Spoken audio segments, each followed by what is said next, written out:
साथीहरू नमस्ते, मेरो नयाँ ब्लगमा हजुरहरूलाई स्वागत छ। हामी चाहिँ टपमा एकदम लेह लद्दाखको खरदोङला टपमा छौँ। आर्मीहरू चाहिँ गर्दैछन् अनि हामीहरू चाहिँ हिँड्दैछौँ।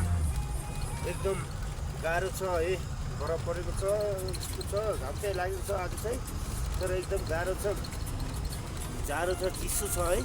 यहाँ हाम्रो गुरुजीले चलाउँदै हुनुहुन्छ गाडी। हेलो गुरुजी, के छ खबर हजुरको?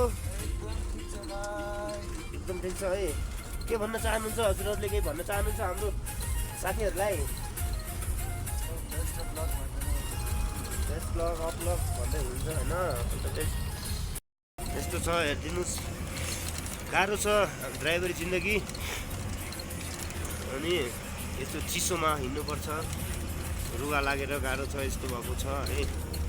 अनि यस्तो बरफ परेको छ, हिउँ परेको छ। हेर्दा चाहिँ एकदम सुन्दर दृश्य देखिन्छ है, तर यहाँ जीवनयापन गर्न चाहिँ एकदम गाह्रो छ होइन, किनकि यहाँनिर चाहिँ अक्सिजनको पनि प्रब्लम हुन्छ होइन।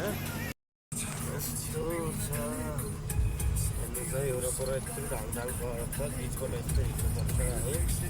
अनि के गर्ने, हाम्रो जिन्दगी यस्तै छ। लाइक कमेन्ट सब्सक्राइब गरिदिनु होला प्लिज साथीहरू। धेरै गाह्रो छ हामीहरूलाई हेर्नु। हाम्रो चाहिँ आर्मीको सामानहरू बोकेर हिँड्ने हुन्छ, आर्मीकै सामान बोकेर हिँड्छौँ जहिले पनि। हाम्रो चाहिँ इन्डियन आर्मीसँगै हाम्रो प्राय जब हुन्छ। बाटोमा गाडीहरू यसरी अड्डेर हामीलाई साइड दिएको छ, यसरी है साइड दिएको छ। अनि बाटो चाहिँ चिप्लो छ है एकदम, किन चिप्लो भएको हुनाले गाडीहरूले साइड गरेको छन्। यो पनि हामीले चिनेकै गाडी हो।